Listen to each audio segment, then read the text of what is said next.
ஹரிவோ மகா காளி. அன்பிற்கினிய அண்ணாமலை அவர்கள் பிஜேபியிலிருந்து விலகிவிட்டார்.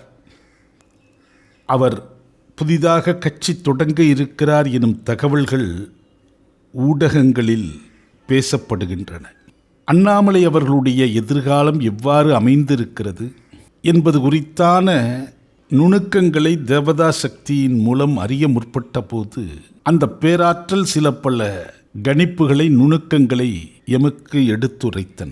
அவற்றிலிருந்து ஒரு சில விஷயங்களை அன்பர்களுடைய பார்வைக்கு வழங்க விரும்புகிறோம். அண்ணாமலை எண்ணிலடங்காத வரங்களை பெற்று இந்த பூமியில் பிறந்திருக்கிறார். அப்படியாக பெறப்பட்ட இந்த வரங்களுக்கு இடையே 3 முக்கியமான பலவீனங்களும் அல்லது அவரை வலுவிழக்கச் செய்யும் குணாதிசயங்களையும் அவருக்கு வரங்களை வழங்கிய தெய்வம் சேர்த்தே வழங்கியிருக்கிறது. அது என்ன அந்த 3 விஷயங்கள்?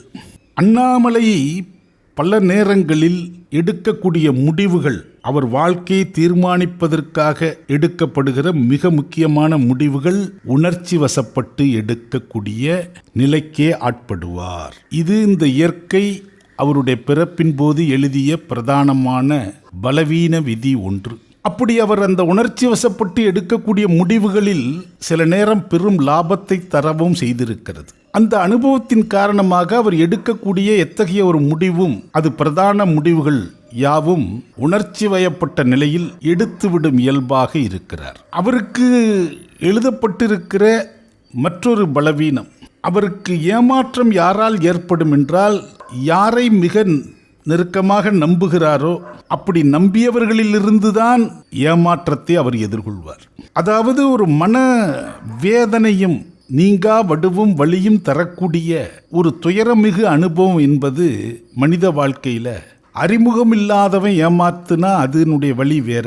ஒரு கடையில் போய் ஒரு பொருள் வாங்க போகிறோம், அவன் முன்ன பின்ன நமக்கு அறிமுகம் இல்லை, அவன் ஏதோ ஒரு பொய் சொல்கிறான், நம்மளை ஏமாத்திட்டான்னு தெரியுது, அது காலத்தே காற்றில் மறைந்துவிடும். ஆனால் உயிருக்குயிராக பழகி நம்முடைய நம்பிக்கைக்கு பாத்திரமானவர் என்று நம்பியிருந்த நேரத்தில் அப்படி நம்பிக்கையை பெற்றவர்கள் ஏதோ ஒரு வெள்ளிக்காசுக்காக ஒரு ஏமாற்றத்தை, ஒரு மோசத்தை செய்கிறார்கள் என்றால் அதனுடைய வலி வேதனை வேறு. ஆக இவருக்கான இந்த 2வது ஒரு பலவீன விதி என்பது நம்பியவர்களால் ஏமாற்றத்தை அடைவார் என்று இருக்கிறது. அதேபோல் நெருக்கமான கூட்டாளிகளாக கருதப்பட்டவர்களை சட்டென ஒரு சூழ்நிலையால் விட்டு விலகக்கூடிய ஒரு விதமான பலவீனம் இவருடைய விதி அமைப்பில் இருக்கிறது. எப்பயும் நாம் தனித்த ஒரு மனிதர், தனியாக பிறந்தோம், தனியாக போகிறோம், நம்முடைய பயணம் ஒரு தனித்த பயணம், நாம் யாரையும் நம்ப முடியாது. நம்பியவர்களால் எண்ணிலடங்காத ஏமாற்றங்களும் வேதனைகளும் சந்தித்து விட்டோம். நம்மை சுற்றி கன்னிவெடிகள் தான் இருக்கின்றன என்கிற ஒரு மன உணர்வும் மன விரக்தியும் அவருடைய ஆழ்மனதுக்குள் அடிக்கடி வந்து போவதாக இருக்கும். தற்போதைய காலகட்டம் அவர் அந்த கட்சியிலிருந்து பூரணமாக விலகுவதோ அல்லது சில சமாதானங்களில் அடிப்படையில் இன்னும் சில மாதங்கள் தொடர்வதோ, இப்படியாக இதே ஒரு சில கணக்குகள் இருக்கலாம் அல்லது முடிவுக்கு வரலாம். ஆனால் வரக்கூடிய டிசம்பர் மாதம் வரை அவருடைய வாழ்க்கையில் பலவிதமான அலைக்கழிப்புகள் ஏற்படத்தான் செய்கிறது. 2027ஆம் ஆண்டு தொடங்கிய பிறகு அவர் தனக்கான ஒரு தனித்த இயக்கத்தையும் அதற்கான கொடி அமைப்பு விதிகள் போன்ற விஷயங்களை வடிவமைத்து அதை ஜனங்கள் மத்தியில் கொண்டு செல்லக்கூடியவராக இருக்குமே. ஆனால் அது ஒரு பருவத்தை பயிர் செய்ததனுடைய விளைவாக மாறும். பருவம் பார்த்து விதை தெளிக்க வேண்டும், அவரே ஒரு விவசாயி. இப்போது அதற்கான அடிப்படை கட்டமைப்புகளை மாநிலமெங்கும் சுற்றுப்பயணம் செய்து தனக்கான இயக்கத்திற்குரிய கட்டமைப்புகளை, அதற்கான நிர்வாகிகளை கண்டறிந்து அந்த கட்டமைப்பு பணிகளை இந்த டிசம்பர் மாதம் வரை செய்வது மிக சிறப்பு. அவர் எதிர்கால தமிழ்நாட்டு அரசியலில் ஒரு வலுவான சக்தியாக விளங்குவார் என்பதில் எந்த மாற்று கருத்தும் இல்லை. ஆனால் அவருடைய பயணம் எந்த அளவுக்கு உச்சநிலையை அடையும் என்பதுக்கான சில நுணுக்கங்களை கேட்டபோது அவர் எடுத்து வைக்கக்கூடிய ஆரம்ப அடிகளை வைத்துதான் அது ஒரு முடிவுக்கு வரும். ஒரு இயக்கத்திலிருந்து மிகப்பெரிய அளவில் பிரிந்து வந்து ஒரு இயக்கம் கண்டபோது யாவருடைய புருவத்தையும் உயர்த்தும் அளவுக்கு இருந்தது வைகோ அவர்களுடைய இயக்கம் கட்டமைக்கப்பட்ட போது. ஆகவே பல்வேறு அரசியல் முன் அனுபவங்களை ஆய்வு செய்து காலத்தே பருவத்தே அவர் பயிர் செய்ய வேண்டும். இப்போது வெளியே வந்துவிட்டாலும் கூட மிக சிறப்பாக அடிப்படை கட்டமைப்புகளை அமைப்பதற்கு சில மாதங்கள் எடுத்துக்கொண்டு விட்டு வரக்கூடிய 2027 அவர் அந்த இயக்கத்தினுடைய கொடிய அமைப்பு, மற்ற விதிகள், மற்ற விஷயங்கள் யாவற்றையும் அறிவிப்பாரே. ஆனால் அவர் இன்றைய ஆளுங்கட்சிக்கு ஒரு சிம்ம சொப்பனமாக மாறுவார். அண்ணாமலை அவர்கள் தனி இயக்கம் கண்டால் இந்த மாநில அரசியலில் மிக முக்கிய சக்தியாக வரக்கூடிய நிலை பிரகாசமாக இருக்கிறது. எதிர்காலத்தில் ஒரு தனி பெரும்பான்மையோடு தனித்த ஒரு ஆட்சியை பிடிக்கக்கூடிய ஒரு அமைப்பு அவருக்கு வலுவாக இல்லை. அப்படின்னா என்ன அர்த்தம்? அண்ணாமலை பெற்று வந்திருக்கிற வரங்களில் எழுதப்பட்டிருக்கிற விஷயம், அண்ணாமலை என்பவர் கிங் அல்ல, அவர் ஒரு கிங் மேக்கர் என்று குறிப்பிடப்படுகிறது. ஆகவே அவர் ஒரு விஷயத்தை முடிவு செய்யக்கூடியவராக, ஒரு விஷயத்தை உருவாக்கக்கூடியவராக மாறுவார். அப்படி அவர் ஒரு தனித்த இயக்கம் கண்டு அந்த இயக்கத்தை சீரும் சிறப்புமாக வளர்த்தெடுப்பாரேயானால் வரக்கூடிய 2030 ஒரு அசாத்தியமான செல்வாக்கு நிலை அவருக்கு உயர்ந்து நிற்கும். அண்ணாமலை தவிர்த்து ஒரு அரசியல் தமிழ்நாட்டில் இல்லை என்னும் அளவுக்கு பேசப்படும். கூட்டணி அரசியலில் மிக முக்கிய சக்தியாக அவர் கருதப்படுவார். அண்ணாமலை இருக்கும் கூட்டணி என்று அடையாளப்படுத்தப்படும். அவருடைய அரசியல் வாழ்வு நீண்ட நெடுங்காலம் நீடிக்கக்கூடிய வரத்தை பெற்றிருக்கிறார்.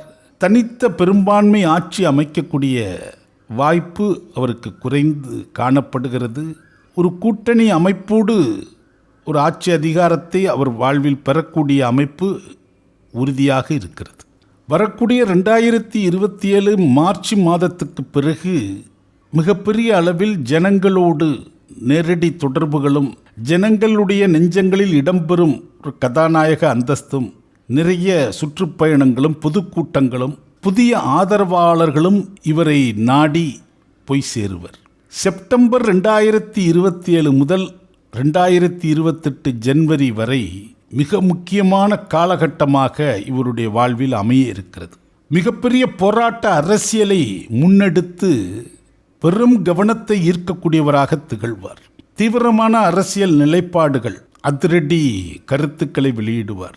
இந்த காலகட்டமே இவர் தொடங்க இருக்கிற இயக்கமோ அல்லது அரசியல் கட்சியோ மிகப்பெரிய கவன ஈர்ப்பும் ஜனங்களுடைய செல்வாக்கையும் பெறக்கூடிய காலமாக அமையும். அதன் பிறகு அது நின்று நிலை பெற்று தொடர்ந்து வளரக்கூடிய வாய்ப்பை பெறும். 2028 மிகப்பெரிய மக்கள் கவனம் ஈர்ப்பும், ஊடக வெளிச்சமும், எதிர்பாராத வளர்ச்சியும், மிக பெரும் பேசுபொருளாக மாறக்கூடிய அமைப்பும் அவருக்கு இருக்கிறது. அதே நேரம் தேவையில்லாத சர்ச்சைகள், எதிர்ப்புகள், சட்ட ரீதியான சிக்கல்களிலும் சிக்கக்கூடிய வாய்ப்பும் கூடவே இருக்கிறது. 2028 டிசம்பர் மாதத்துக்கு பிறகு இவருடைய மரியாதை மேலும் பல மடங்காக உயரும். இவரை நாடி கூட்டணி கட்சிகள் தேடி வரும். இவர் தலைமையிலான ஒரு கூட்டணி அமைக்கக்கூடிய அமைப்புகள் ஏற்படும். அது மட்டுமில்லாமல் அந்த காலகட்டங்களில் நடக்கக்கூடிய தேர்தல்களில் கணிசமான வாக்கு வங்கி காட்டும் நிலை ஏற்படும். அதுவரை ஒரு சிறிய தலைவராக, அவருக்கென்று ஒரு தகுதியோ பலமோ இல்லை என்று விமர்சிக்கப்படுபவராக ஏனைய எதிர்க்கட்சிகளால் குறிப்பிடப்படும் நிலையில் இருந்து ஒரு மாநில அளவிலான வலுவான ஒரு தலைவர் என்றும் அவரது கட்சி என்றும் அங்கீகரிக்கக்கூடிய நிலை இந்த காலகட்டத்தில் ஏற்படும். அக்டோபர் 2029 முதல் செப்டம்பர் 2030 வரை அதீத உழைப்பை செலுத்துவார். அவர் கட்டமைத்திருக்கிற இயக்கம் விரிவாக்கம் பெறும். அதே நேரம் பல விதத்தில் பண நெருக்கடி, நிர்வாகச் சுமையால் பெரும் மன அழுத்தத்திற்கு ஆட்படுவார். 2030 அக்டோபரிலிருந்து ஜூலை 2031 வரை அரசியலில் இவருடைய பேச்சு பலராலும் ஏங்கியிருந்து கேட்கும் நிலைக்கு ஆட்படும். பெரிய அளவில் ஊடகத்தினுடைய ஆதரவு கிடைக்கும். இவரது தேர்தல் வியூகங்கள் மிக பெரும் வெற்றி அடையும். ஒரு கணிசமான வெற்றியை இவர் கைப்பற்றுவார். இந்த காலகட்டத்தில் நடக்கக்கூடிய தேர்தல்கள் எதுவாக இருப்பினும் இவர் கணிசமான வெற்றியை பெறக்கூடிய நிலை உருவாகும். ஜூலை 2031 முதல் டிசம்பர் 2031 காலகட்டத்தில் இவர் யாரை மிக வலுவாக நம்பியிருந்தாரோ, அவர் யாரை முக்கியமென்று கருதினாரோ அப்படியான நபர்களில் ஓரிருவர் இவரிடமிருந்து விலகுவர். உள்கட்சி பிரச்சனைகளை உருவாக்குவர். ஆனால் அதில் எத்தகைய ஒரு வீழ்ச்சியும் ஏற்பட்டு விடாமல் அந்த காலகட்டத்தை அவர் சாதுரியமாக கடந்து வருவார். டிசம்பர் 2031 முதல் டிசம்பர் 2032 வரை மறுபடியும் ஒரு மக்கள் செல்வாக்கினுடைய உச்சநிலையை பெறுவார். அரசாங்கத்தில் அதிகார இடத்திற்கு நகர்வார். செல்வாக்கான காலம் அவருக்கு சிறப்பாக கைப்பெறக்கூடியதாக இருக்கும். அன்பிற்கினிய அண்ணாமலை அவர்களுக்கு அடியனுடைய பரிபூர்ணமான வாழ்த்துக்களை தெரிவித்து மகிழ்கிறோம். ஹரி ஓம் மகா காளி.